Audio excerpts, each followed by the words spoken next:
Howdy, y'all. This is the Jukebox Cowboy taking you back to those thrilling days of yesteryear. In this episode, we're celebrating a landmark release by that lovable pop quartet from Europe whose groundbreaking music, kooky clothes, and outrageous hairstyles caused a cultural revolution around the world. Of course, I'm talking about Kraftwerk and their album, The Man Machine. And you know what? The Man Machine is 40 years old this year. Happy birthday, Man Machine.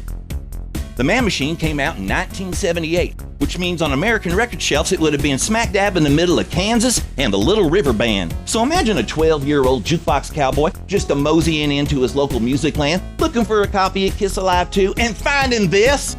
Bubba, could you zoom in on that, man? I mean, this thing blew my mind, man. This freaked me out, dude. Okay, here you got four fellers, and they got short hair, and they ain't wearing blue jeans, and they got their shirts tucked in, and they got collars on their shirts. They're wearing ties, and then lipstick.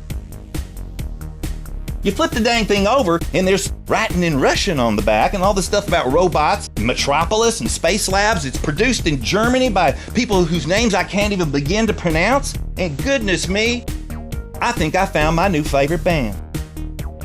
So the Man Machine turned 40, folks, and to celebrate it on the Jukebox Cowboy, we've got a very special treat for y'all.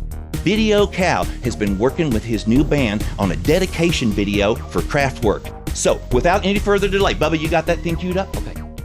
All right, ladies and gentlemen, Video Cow and Calfwerk.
Yee-haw! Video Cow, that was awesome, dude. Hold on, folks, let me catch my breath after that. Well done, man. Really, man, that was awesome. Okay, folks, the Jukebox Cowboy would also like to highly recommend Kraftwerk 3D. Now, this is an 8-record set, and every one of these fellers is a different Kraftwerk album performed live during their 3D tour. Now, the Jukebox Cowboy was lucky enough to catch a couple of these shows, so I went a little kooky on the merchandise, and I got the CD version too. But also, there's an ultimate way to watch this thing. It's in 3D on the DVD set. If you got a pair of Kraftwerk glasses and a Blu-ray player, man, you're gonna see the coolest thing in the world. You got spaceships and numbers and robot hands coming at you in 3D while the band's playing live, and they're zipping and the zorping and the doodling and the tweeping and the dooping and the dopping, and it's just amazing, folks. The ultimate way to watch Kraftwerk in your own living room. Now, let's go back even further through time, folks. Further back into history.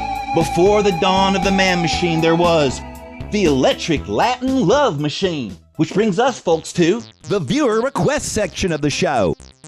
The Atomic Jukebox writes in and he says, Jukebox Cowboy, you're my sonic hero, and I'm wondering, what do you think of the Genuine Electric Latin Love Machine by Richard Hayman? Well, that's a great choice, partner, and I like your name, too. Well, this goes back to my fascination with these old stereo showrooms from the 50s, where they would sell phono equipment with these crazy stereo records that would have crazy percussion zipping and zapping back and forth between the speakers. And you could buy these records where you bought the stereo equipment, show off how cool your equipment was. This one's in dynamic stereo, and they have a lot of cool names. You know, there's a lot of these. This one's Passionate Percussion, and there was Ping Pong Percussion, and there's Discussion in Percussion, and there's Provocative Percussion, and there's Persuasive Percussion, and a lot of these records were on the Command label.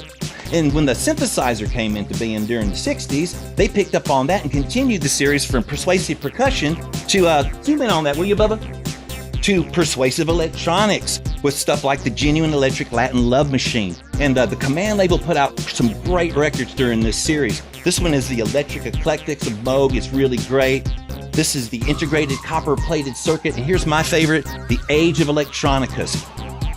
Now, a lot of the Command records had top 40 songs played on synthesizer, but what makes Electric Latin Love really stand out is it goes whole hog on creating psychedelic sounds and freaky atmospheres, and it's filled with more squiggles than you can shake a stick at. I'm giving the genuine Electric Latin Love Machine 4 out of 5 cowbells. But don't take my word for it. Today, we're going to get a second opinion from our special guest from Video Cow's band Calfwerk, Robocow.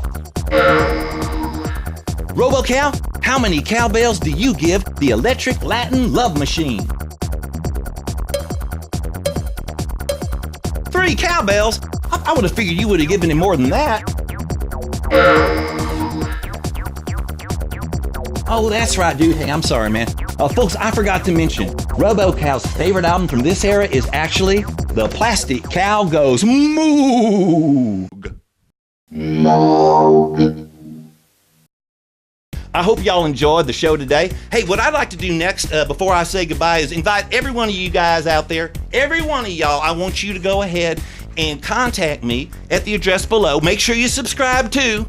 Do that right now, okay? I can wait. Go ahead, click, click, click, click, click, click, click, click, click, click, click, click, click, click. Cool, okay. Now, after you subscribe, contact me, okay, and let me know what record you want the Jukebox Cowboy to talk about. I would be glad to check to see if I got it in the old collection back here, okay? Till then, this is the Jukebox Cowboy saying adios. Hey, and remember, if you ain't getting that, I will.